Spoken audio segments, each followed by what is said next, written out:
G'day everybody, Matt Ellis with you for the latest edition of the Cricket Library podcast, and today for something just a little bit different, we're going to have a chat with an accountant.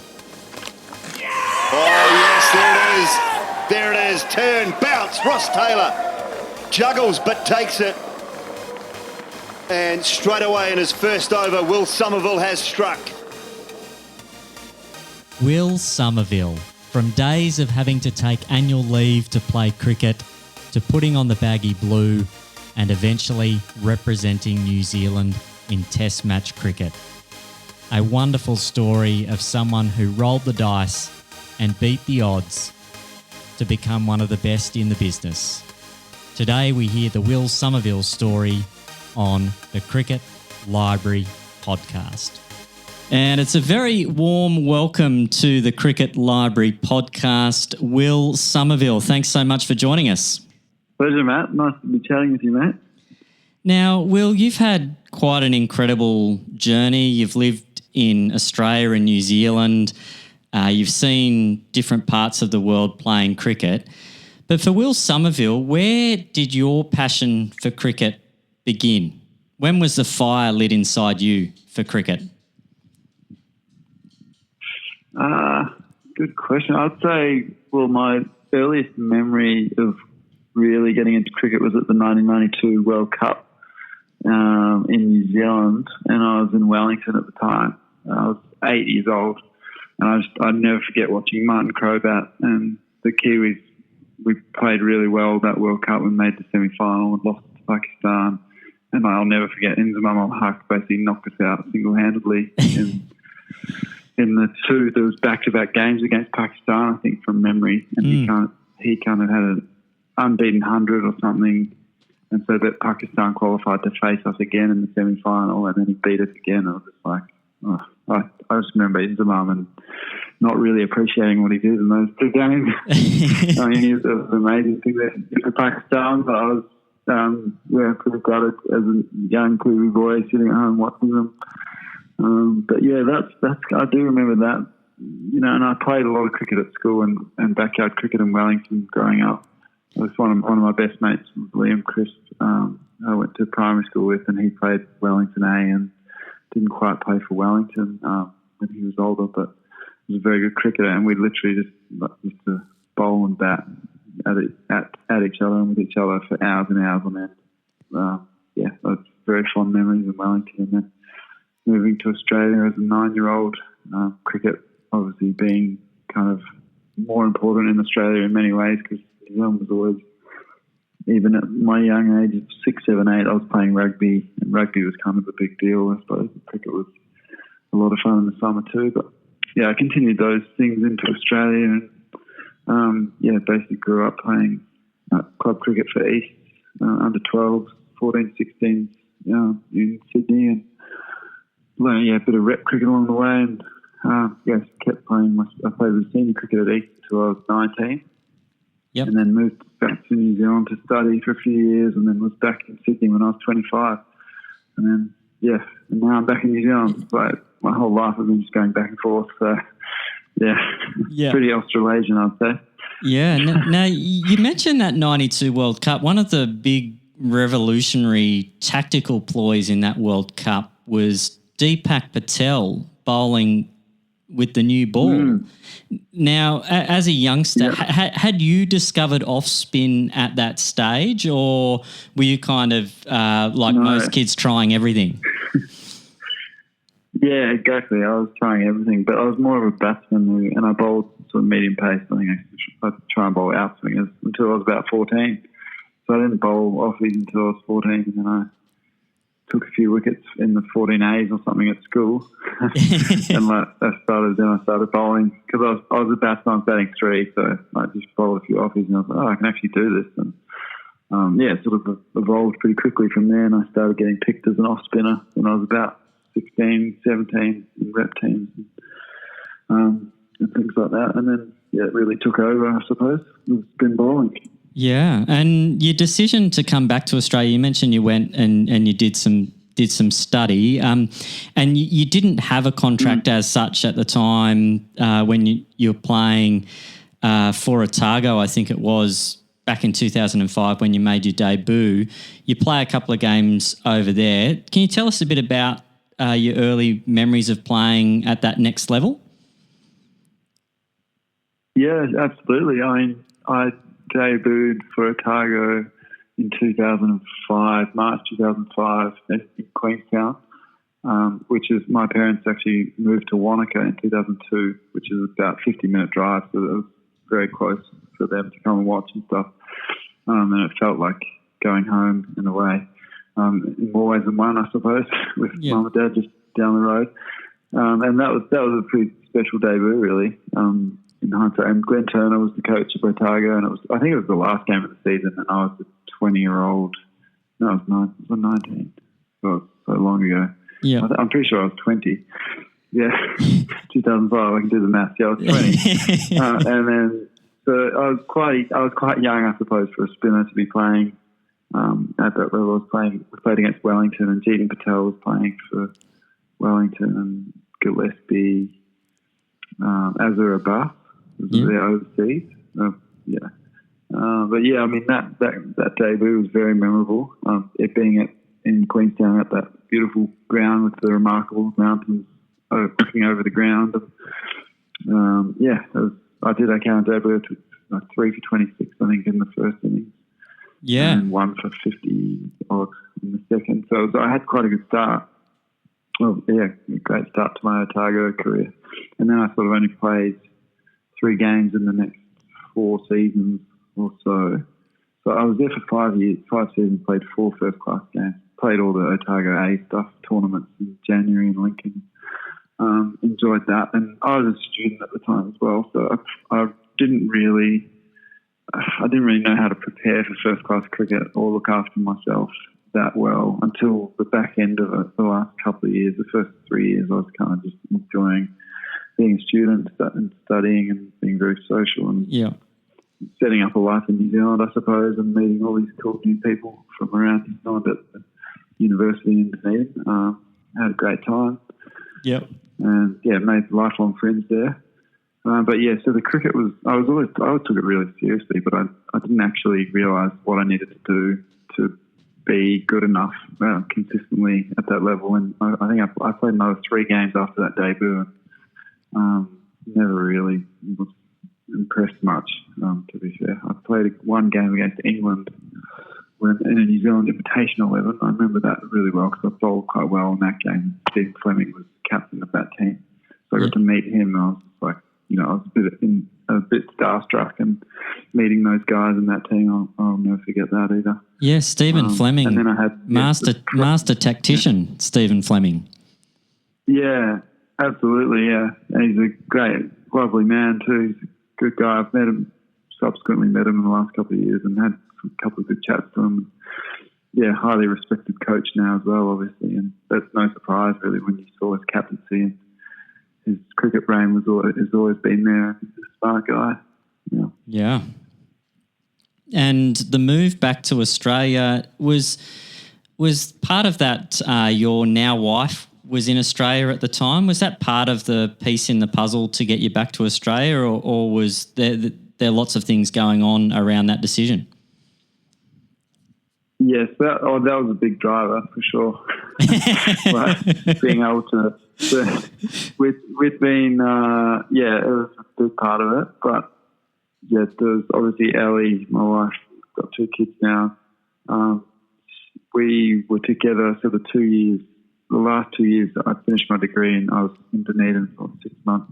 And then we went to London together for 2. So I went to England for 2 seasons over there playing cricket. And she worked as a nurse at Chelsea Hospital and things in London.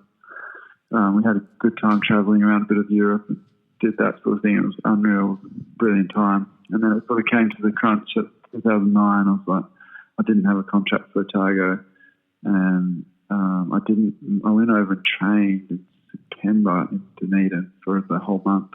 Yep. Trying to go on the Champions League team. It was back when the Champions League was on. Oh, yeah. Yeah. And I didn't get picked in that. Yes, that was really cool. I got paid to train for a month. Oh, how good. I didn't get picked in that tour. Yeah, it was great. I was sort of bit past being a student then, but it was great income for that time after being in England for 6 months. Had a good month training, and actually got quite fit, and that was the first time I was taking my gym a bit more seriously and getting myself a bit fitter and stronger. And then at the end of that, I wasn't picked, and I was like, well, what am I doing with my life and my cricket? And I spoke to my dad and my good mentor, Phil Cook, and Peter Lovett in Sydney, who's now East Vice President, but he's sort of been looked after me since I was a kid, basically at East and things, and had a long chat with him about possibilities of going to East and playing first grade cricket, playing a really good standard cricket every weekend, and that was a big draw card for me as well, because the A tournaments for Otago, they'd go for 2 weeks in January, and then I basically played, like, maybe I play one game for Otago, and I was talking out a lot, and then play club cricket on AstroTurf and on wet wickets, and it just wasn't a lot of cricket at a good standard. So it was still a lot of fun, and I was doing what I could, but the opportunity, I was like, right, if I can go to New South Wales, I can go to Sydney, play some good first grade cricket, keep getting better and learning my cricket. My cricket kept improving. I was like, well, if I can make it to New South Wales, I can make it anywhere almost. It sort of felt like, being a kid in Sydney growing up was such a hard team to get into. Yeah. That was kind of my goal, and obviously it took 5 years of first grade and plugging away and continuing to try and improve and break into that team. But then the opportunity came along, which was bloody awesome, really. And hindsight, when I was 30, it was amazing. Yeah, and working as an accountant, playing club cricket and trying to be on top of your things like your fitness, like you talked about, obviously needs a lot of discipline and self-drive. Have you always found you're a fairly driven individual to try and get the best out of yourself? Yeah, absolutely. Especially once I realised what I wanted to do and wanted to take the cricket a bit more seriously. Actually, I always thought I had some skills, especially with my bowling, that was quite unique with my height and, good batsmen like VVS Laxman and guys that I bowled to in the net at Dunedin. They were always really complimentary of my skills, and that kind of filled me with a bit of belief when you get that evidence from batsmen, even if it's in the net. Like, especially someone like, that's a very memorable time talking to VVS Laxman about spin bowling and like how he was quite impressed, I suppose, with I was 23 at the time, bowling to him as he was playing for Otago. That was really cool, and stuff like that gives you a little sort of, you write those things down and you remember it, and certainly you build that evidence base of stuff. For me, that filled me with a lot of belief, and you can get carded around some days, but you just got to keep trusting what you're doing and knowing that you're trying to get better and drive yourself forward, definitely. And in terms of the training, the fitness, when I moved to Sydney University, had a couple of years at East when I came back to Sydney, and then I moved to Sydney Uni, and I was working in the city, and Greg Mail and Mark Faraday, Adam Theobald, Tom Keareth, they all worked in the city, so I spent a lot of time with them, but a lot of time training in the morning. Like, we'd go early, 5:36 in the morning, Maley and Mark Faraday, and we'd do fitness like a couple of times a week. And I suppose having that, Greg Mail was one of the great men of New South Wales cricket, and certainly highly respected amongst everybody in the cricketing world, and a guy that I looked up to and still do as a man, and he's helped me a lot in that over that period of 5 years that I had there. And then there was Nick Larkin coming along as well, a young guy, and he's now had a great career with New South Wales. Yeah. So we've had a lot in the last few years and playing Big Bash, and all those things kind of aligned at Sydney Uni, and that's when I debuted after, I think it was probably 3 or 4 years at Sydney University. Yeah. And putting on that baggy blue cap. Helped, I think, having the that was pretty special. Absolutely. And Greg Mail presents it. It was right. Nick Larkin and I debuted the same game at MCG. So Maley told us at the end of one of the one of the games at Bankstown. But we were going to Melbourne like in 2 days' time or something.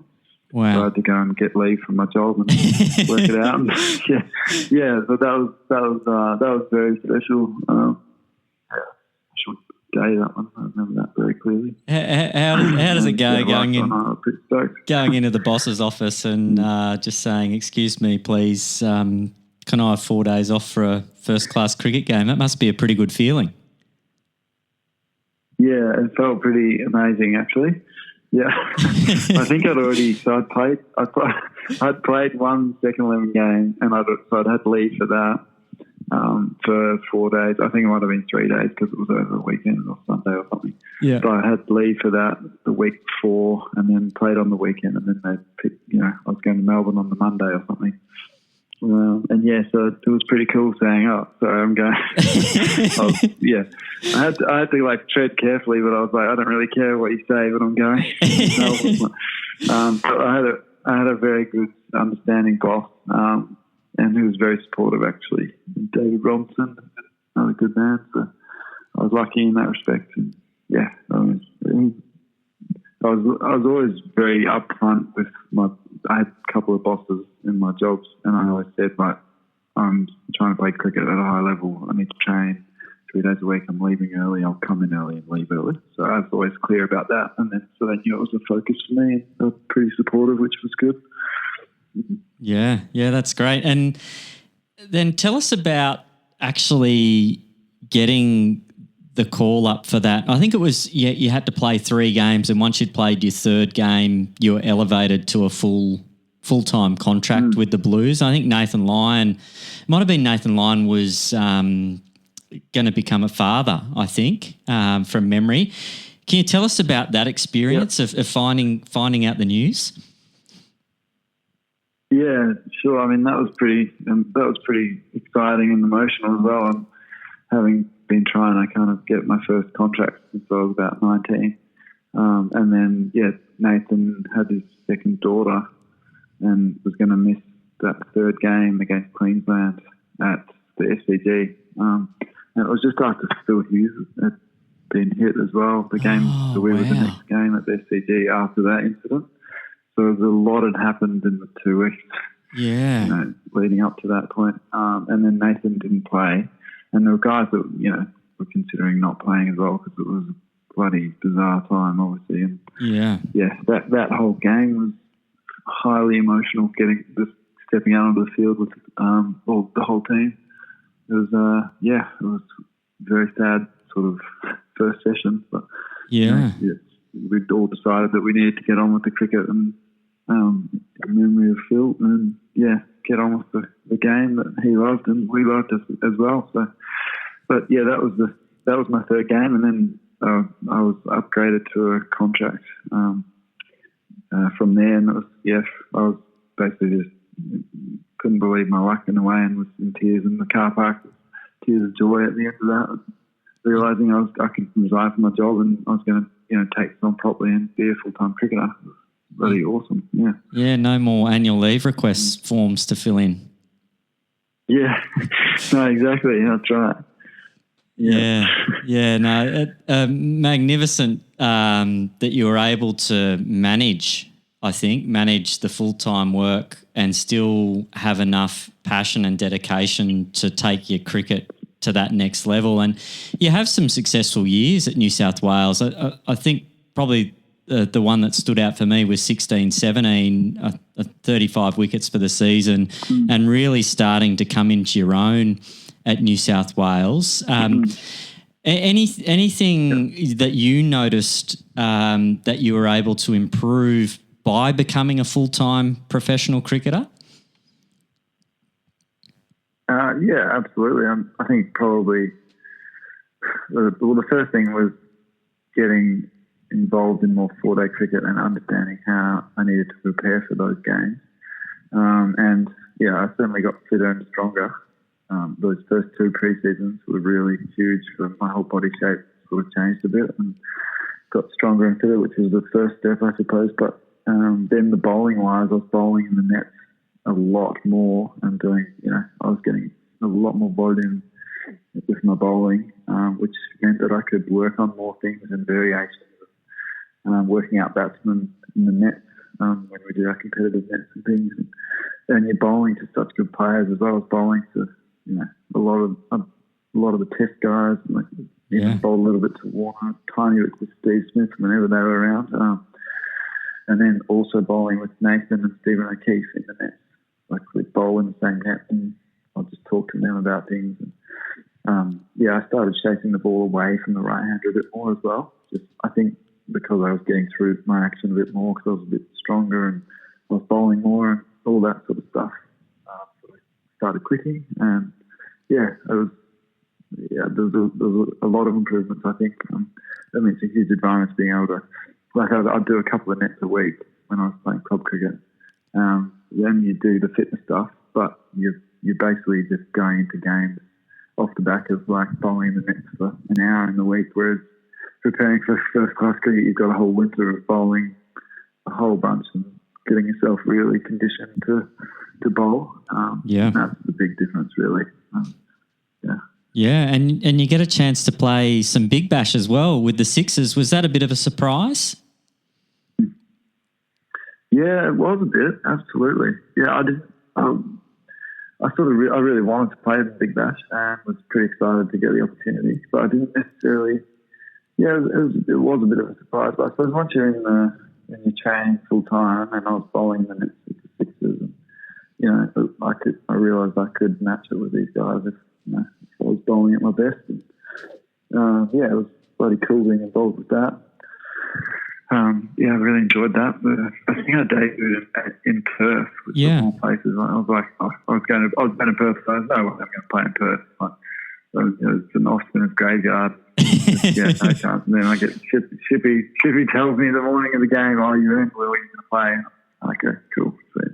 So I've never played under lights before. And wow! Perth, but I'm the bounciest wicket in Australia. So now, was that pretty cool? Was that the game you took a catch? You get a catch in that game? No, that was at Adelaide Oval. Yep. In front of the packed house. You saved it for the big one. Off Stabber. Yeah. I didn't want to do it in Perth with 18,000 people around. Wait till it was 50,000. Yeah. No, so it was in Stabber 5 for us. But we still lost. I mean, in Adelaide. Was that the Travis Head game? Yeah. Oh no, that was the year before was the Travis Head game. Oh, okay. But that game we restricted them to 140 and we were bowled out for like 110. But the year before I was there carrying drinks with the Travis Head game, and I was on the running around the rope handing out drinks, and we thought the game was over, and then Head just won it with like 5 balls to spare. Yeah, he made it look. I think they needed 50 off 3 overs or something. Yeah, they got it with 5 balls to spare. Yeah, incredible stuff. And that's the kind of thing that happens in the Big Bash, isn't it? You have those kind of moments which you just stick in your mind of players changing a game and players executing skills that previously we haven't seen before and taking their game to another level. And that's what I've really enjoyed about watching the Big Bash, is seeing how players have evolved and developed and changed. Yeah. Yeah, absolutely. I think that's right. I mean, it's all about adapting to the format, isn't it? Yeah, some guys are pretty brutal and unbelievable at it. And, other guys are a bit more innovative. And I think playing in Australia, there's a lot of the batsmen that just play good cricket shots do very well as well, because the wickets are bouncy and you've got a good technique, you'll be okay. But also the guys that whack it out of the park and have their days too. That's the beauty of 2020, isn't it? That's what people love about it. Hey Peter, are you enjoying the podcast? Yeah, I am. Who do you think Will's going to pick in the nets to have? I don't know. Let's keep listening and find out. Now, you come to a point where you're at New South Wales and the opportunity comes to go back to New Zealand. Can you take us through the decision-making process there and just how that move kind of set you up to play Test cricket? Yeah, sure. I mean, basically, I was 33, so I had 4 seasons at New South Wales, and I played 12 games. So I had that one season in 16, 17, where I took 35 wickets, had a really good summer, and we just missed out on the Shield final on the last day of Adam Bogues' last match, and we lost by 3 runs or something. And if we'd won, we would have been in the final, but wasn't to be. So I haven't played a Shield final, unfortunately. But that was a great season and loved it. And then the next year I played one first-class game. I did captain second 11 and really enjoyed that. I played a lot of second 11 cricket, played pretty much all those games. And, still was obviously loving my cricket, but I was quite frustrated. Just for the fact that I didn't play much. And thought that there was opportunities where I could have played much, but that's just the way it went for me. So, and I thought about it. I was like, well, what am I going to do now? I'm 33. I've played one game this year. Where's the next opportunity? Or like, do I want to go back to New Zealand and give it one more crack? Because that's where I grew up and sort of, where I dreamt of playing Test cricket for the Black Caps and playing cricket for New Zealand. So I had obviously a long cut to Ali, my wife, and my family and things, and we had two kids. So Zoe was like 5 months old when we were talking about this decision. So, it was quite a big move. Yeah. We ended up moving over in September. She was born December, so she was like 10 months old when we arrived in Auckland. So, I basically contacted Bruce Edgar, who was coaching Wellington, the Firebirds, and I knew him through my Wellington days. Like, he gave me my first cricket bat as a youngster. Wow. So I rang him and said, what's going on in New Zealand cricket? Like, he was Wellington head coach. He was, well, we've got Dean Patel, our spinner, so obviously not here. We just went through the provinces, and Auckland appeared to have the best opportunity. It was sort of Auckland, and we had a look at in Northern Districts as well, but they obviously had Sodhi and Santner. Yeah. So it was like, there's a few spinners around the country, but Auckland, Taryn Fuller had just retired from 4-day cricket. He's a leggy. He played a lot for Auckland over the last many years. So he was basically retired from 4-day cricket. And I was like, well, I'll speak to the coach there, speak to Mark O'Donnell. And I met up with him in May, had a coffee, and said, look, I'm interested in putting my hat in the ring for a contract. And then he was, I explained my situation. Yeah, it sort of just evolved from there. It happened really quickly. And in June, back by June, I've been ranked for Auckland through the contracting process here. And I was heading over to start the contract 1 September. I still trained a bit that winter in Sydney. I went and bowled with the Blues a little bit on and off. In preparation for heading to New Zealand. And then I think it was only, November or the end of October, I played 2 games for Auckland, 2 4-day games for Auckland, and then 4 1-days. And then they rang me up, and I was going to the UAE with the Black Caps to prepare to play against Pakistan. I was like, what the hell? I think it happened pretty quick. I'd looked at the schedule, and I knew there was a tour against Pakistan and the UAE. I was like, they'll probably need some spinners there. Okay, but then I was like, it's too early. I would have only played 3 games. And I knew the next year there was the Sri Lanka tour, which was August last year. Yeah. So I had kind of my eyes on, but maybe I'm a chance for that Sri Lanka tour. If not, there's Bangladesh this August, which is 2020. So I was like, so there could be a spot, you never know. And, obviously it happened within 2 or 3 months. I was just, I was over the moon. And, they kind of justified the move, I suppose. And, it really got me pretty excited.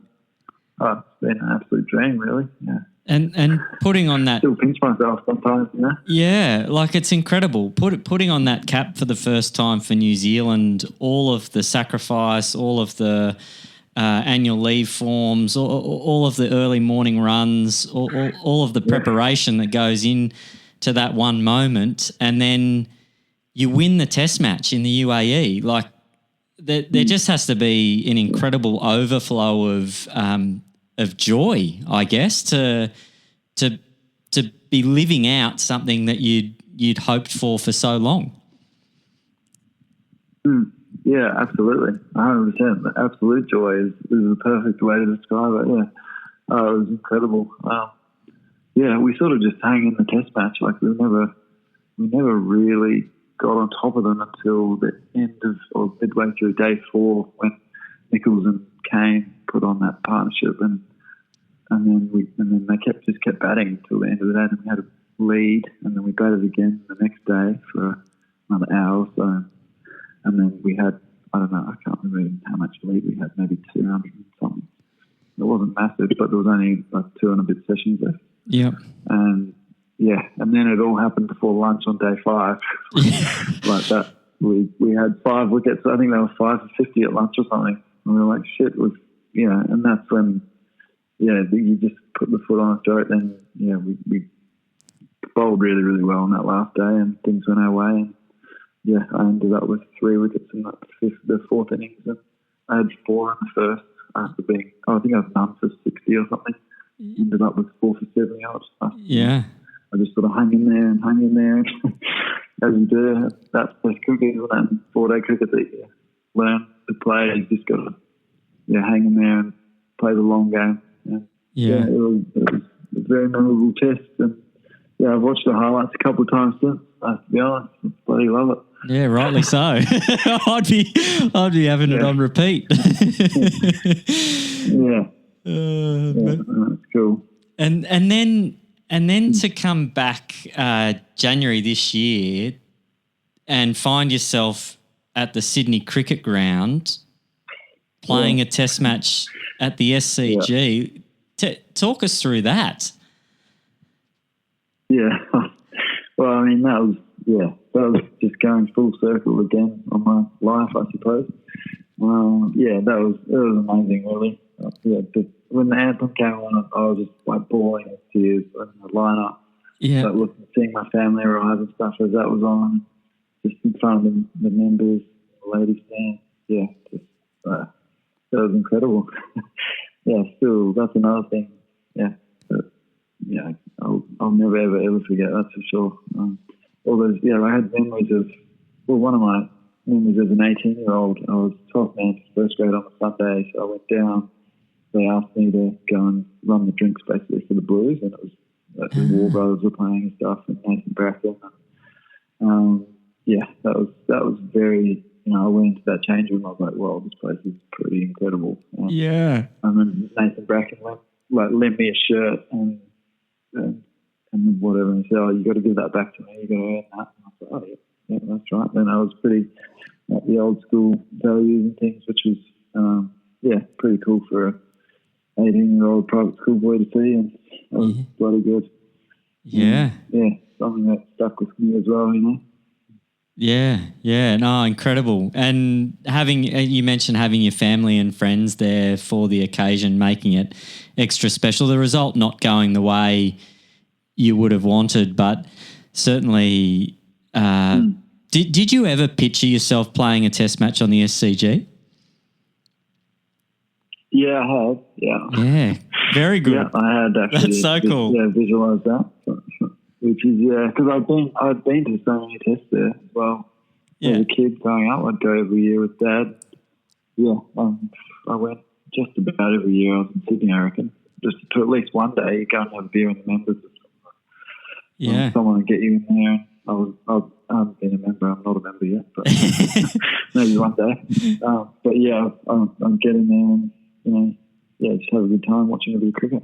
Yeah, and now your family's set up in Auckland. Is that right? Yeah, we're in Auckland. Yeah, that's right. We've moved here.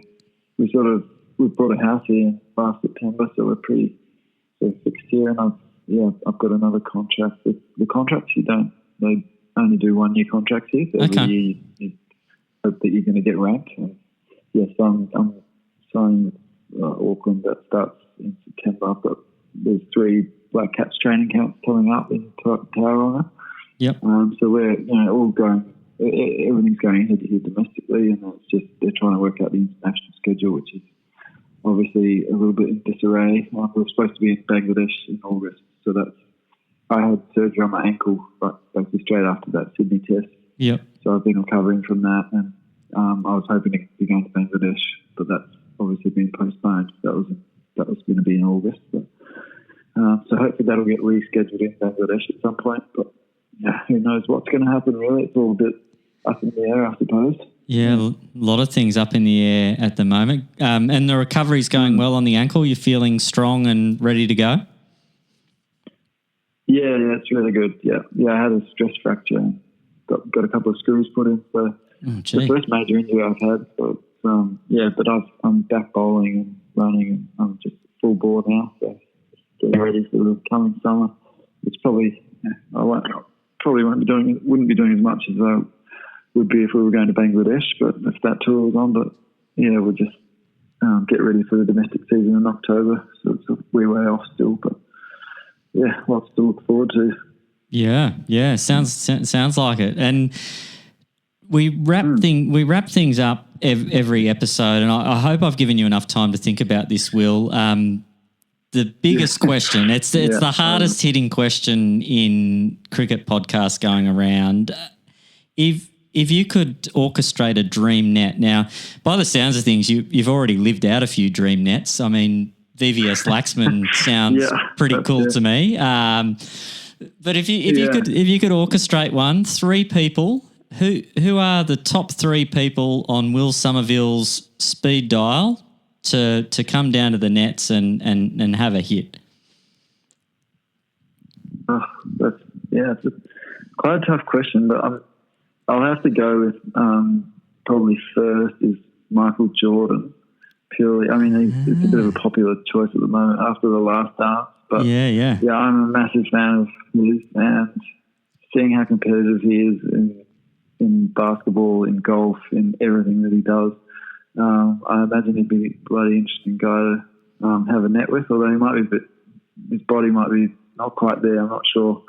But he's a pretty good athlete, so I'd put Michael Jordan down as one. I'm a bit lost. I'm going to say John Alomo is next. Oh, Jonah. Yes. Yeah. I don't know if he's ever played cricket, but big fan of Jonah growing up. And yeah, rest in peace, the big man. Yes, he was one of the guys that sort of revolutionised the game of rugby around the world, really. Inspiring life, with his illness and battling that and things. So James number 2, and the third one. What do I say? Now, your highest. I say Mo Matthews. Oh, Greg Mo Matthews. I was going to say Greg Matthews, and I've had nets with Mo, and it's like it's a bit of it's a bloody good time, really. Got a million ideas, and his cricket brain, but his cricket brain is incredible, and his knowledge of the game is second to none, and particularly with offspin bowling. Like, he's given me a few little gems throughout my career, and I've had a few nets with him. And to have him there with, say Michael Jordan and John Alomo, it would be a pretty good conversation, no doubt. Oh, I think wherever Greg Matthews is, there'd be some good conversation. He's a very lateral thinker, absolutely. Greg Matthews, and I reckon he'd get some insights out of MJ as well. Yeah, no doubt. Well, it's been an absolute pleasure catching up with you, Will. I appreciate you giving our listeners so much of your time for the Cricket Library podcast. A wonderful story. I could talk to you for days, I reckon, about cricket, but what you've shared with us here is just magnificent, and wish you all the best post-COVID. Hopefully you can find yourself back in the whites and on the field for New Zealand again as soon as we're back playing cricket. Thanks, Matt. Yeah, that's the plan at the moment, mate. Appreciate your time. Thank you. A massive thanks to Will Somerville for joining us on the Cricket Library podcast.